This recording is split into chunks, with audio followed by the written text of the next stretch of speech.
En el vídeo anterior expliqué cómo el arte paleocristiano evolucionó en la parte oriental del Imperio Romano hasta dar origen a lo que conocemos como arte bizantino. Sin embargo, el arte de la Europa occidental, la parte del imperio que fue invadida y ocupada por los bárbaros germánicos, tuvo una evolución diferente. Esta fusión entre arte romano, paleocristiano y germánico es lo que llamamos...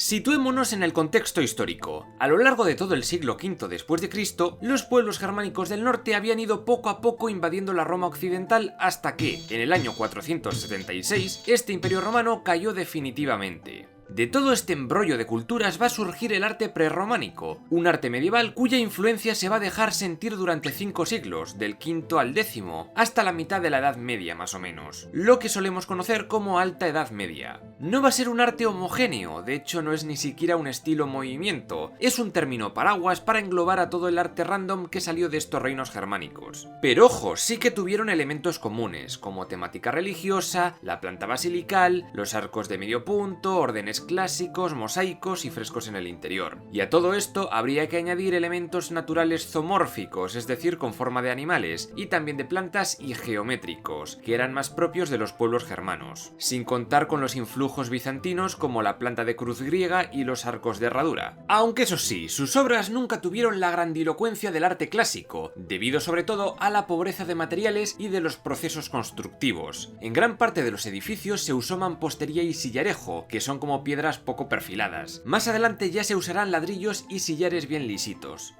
Esto es una chapuza. En primer lugar, habría que hablar de los ostrogodos, quienes se asentaron en Italia y su arte se dejó influir mucho por el arte clásico romano y por el paleocristiano. En su arquitectura usaron piedra y arcos de medio punto. Destaca el mausoleo del rey Teodorico el Grande, situado en Rávena. Cuenta con 2 plantas, abajo está enterrado el rey y en el piso de arriba, con cúpula, enterraron a su hija. Lo que ahora llamamos Francia fue tomada por los francos merovingios, que construyeron básicamente criptas, bapisterios y alguna que otra basílica, pero con materiales de no mucha calidad, por lo que pocos restos han quedado. Podríamos destacar la iglesia de San Juan de Poitiers, de la que solamente queda el bapisterio, pero quizás donde más destacó esta gente fue en la orfebrería, con decoraciones con motivos de espirales y pececillos random. En las islas británicas se asentaron los anglos y sajones, y estuvieron muy influenciados tanto por el arte romano como por el arte de los pueblos celtas. De hecho, su cruz, la cruz celta, está por todas partes. Este mix se conoce como arte anglosajón e ibernosajón.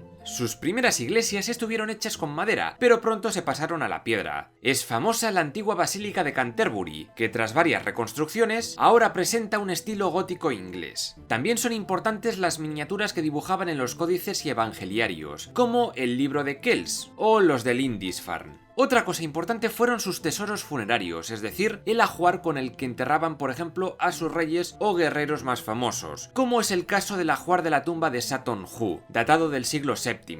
A esta gente se la solía enterrar con sus espadas, escudos, cinturones, collares, algunas cruces y cosas así. Finalmente, en España se instalaron los visigodos, un pueblo que, a pesar de ser parte de los bárbaros germánicos, fue bastante romanizado e incluso luchó junto a Roma en muchas batallas. Podríamos hablar de 2 periodos. Desde el siglo V hasta el año 587 más o menos, tendríamos un arte con predominio de elementos hispano-romanos. A partir del 587 hasta el año 711, que es cuando los musulmanes invaden la península y el reino visigodo desaparece, tendríamos ya un estilo artístico propiamente visigodo.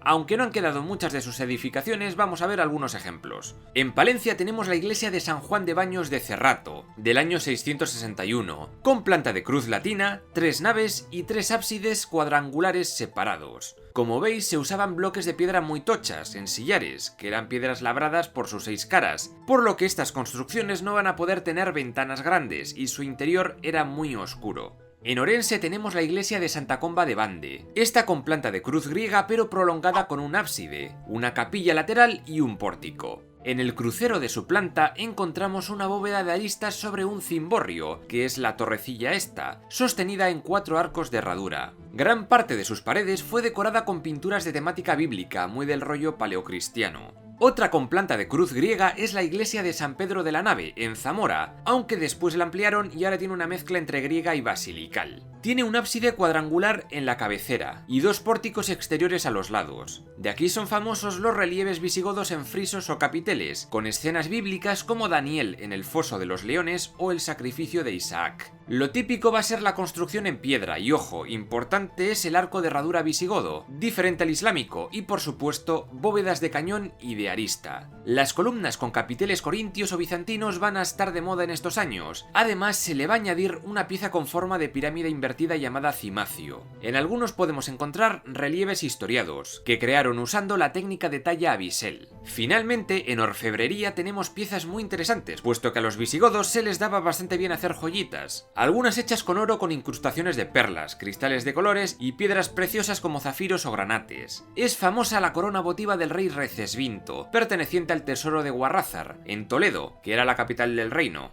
El tesoro de Torredonjimeno es otro buen ejemplo de esta orfebrería. Otras fueron hechas de bronce, como las fíbulas aquiliformes visigodas. Estas fíbulas eran piezas metálicas como broches para sujetar la ropa, porque hasta bien entrada la Edad Media a nadie se le ocurrió inventar los botones. Cosa más tonta fue el chupa chup y se hizo millonario.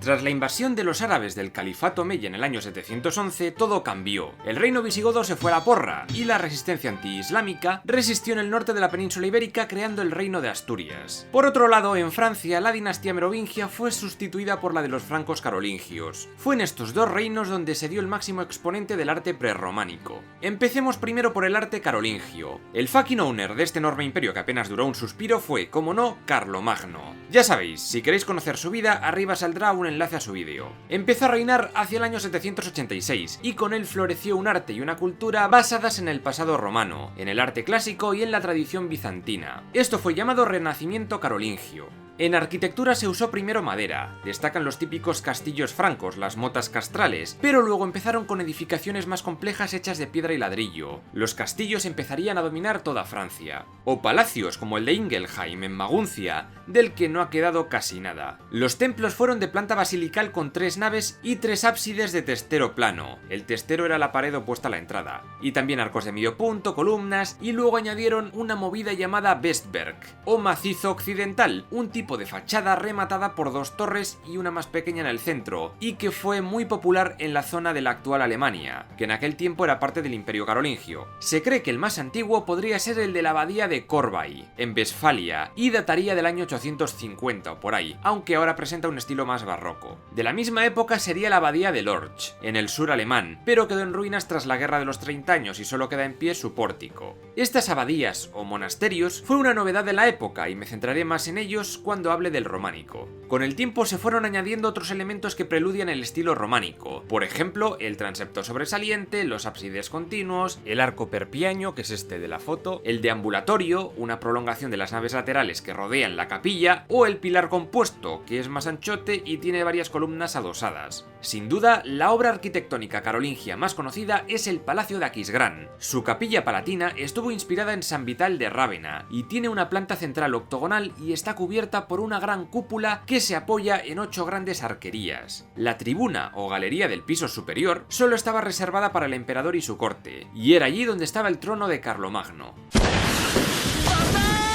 Finalmente, de escultura y pintura ha quedado muy poquita cosa. Hubo piezas de bronce como la figura ecuestre de Carlomagno y marfiles para decorar las tapas de los manuscritos, como la del Evangeliario de Lorch del año 810. Los mosaicos y pinturas murales que se pueden ver en las iglesias son de influencia bizantina y entre las miniaturas destacaría las de la Biblia de Carlos el Calvo. Una prolongación de este arte carolingio fue el arte otónida, que se desarrolló en el Sacro Imperio Romano Germánico durante los reinados de Otón I y de Otón III, bajo el periodo conocido como Renacimiento otoniano. La iglesia de Essen, la de Ottmarsheim, en Alsacia, o la de San Miguel de Hildesheim son algunos ejemplos. Sus pinturas y mosaicos van a tener muchas influencias bizantinas y carolingias, destacando las miniaturas del Evangeliario de Otón III.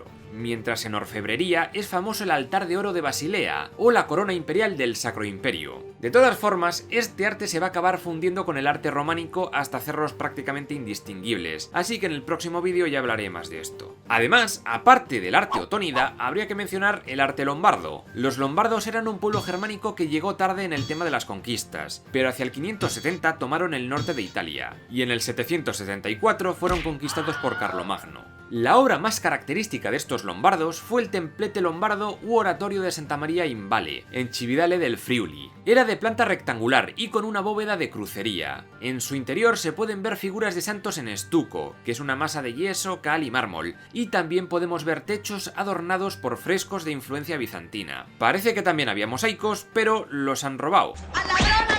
Otros ejemplos serían la Basílica de San Salvatore de Spoleto y la de San Juan Evangelista en Castelseprio, ahora en ruinas. Finalmente, los lombardos también hicieron orfebrería de calidad, como la cruz del rey Agilulfo, entre otras obras. Pasemos ahora al arte del reino de Asturias. Este arte va a ser heredero del arte visigodo, pero pronto se desligó bastante de este para adoptar aires más carolingios, orientales y también del arte lombardo. Su arquitectura se caracterizó por planta de cruz latina y cabecera rectangular. Destacan columnas con fuste sogueado, es decir, que simula sogas. Los capiteles solían ser corintios o de doble pirámide invertida. El arco de medio punto fue lo más típico, a veces peraltado, es decir, con más altura, y como cubierta fue muy común la bóveda de cañón, de herencia romana, pero la perfeccionan con arcos fajones en su interior, y que correspondían con contrafuertes en el exterior, algo único en Europa y que sería norma en el románico.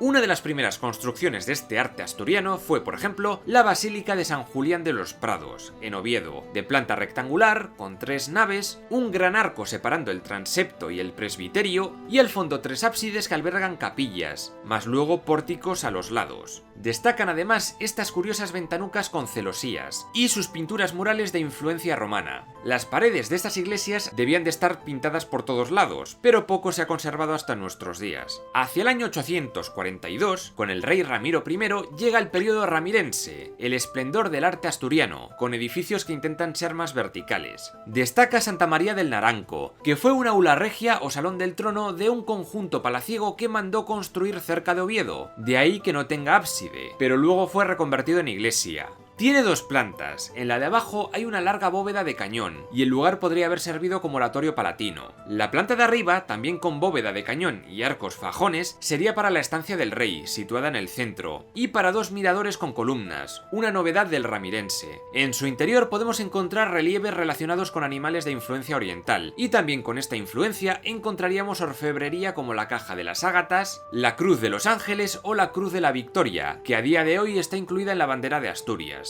Ambas eran relicarios hechos de madera y recubiertos de oro y piedras preciosas, y tenían compartimentos para guardar movidas dentro. Otra construcción conocida es la iglesia de San Miguel de Lillo, que está muy cerquita de la iglesia de Santa María del Naranco. De hecho, parece que iba a ser la iglesia del complejo palaciego, pero se les derrumbó parte y de ahí que la otra acabara siendo una iglesia. Destacan sus relieves circenses. De las últimas iglesias del prerrománico asturiano está la de San Salvador de Valdedios, que incluye una novedad, este pórtico lateral, el cual influirá en el románico de Castilla años después. Y luego todo el conjunto monumental de iglesias de San Pedro de Tarrasa, en Cataluña. Y entre las miniaturas famosas destaca Comentario al Apocalipsis, del monje Beato de Liébana. Aquí son típicos los entrelazados, las espirales y los motivos zoomórficos, especialmente asociados a los 4 evangelistas. Las figuras suelen ser planas, coloridas, muy esquemáticas y exageradamente expresivas.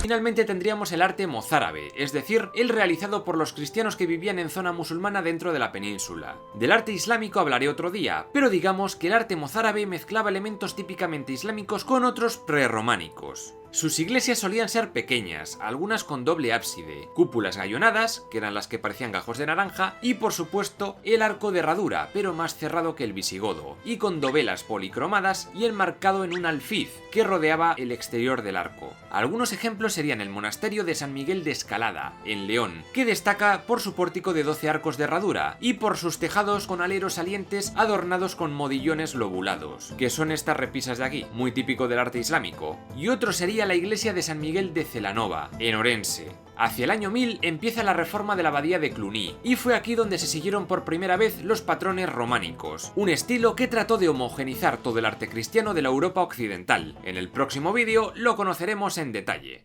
Suscríbete a este canal si quieres saber qué ocurrió en el pasado para que el presente esté tan jodido, al menos para algunos, otros están de puta madre. Recuerda que ya están a la venta mis 2 libros, Imperios y Espadazos y Agujeros de Guión. Os dejo enlaces en el comentario fijado. Y nada más, hasta el próximo vídeo.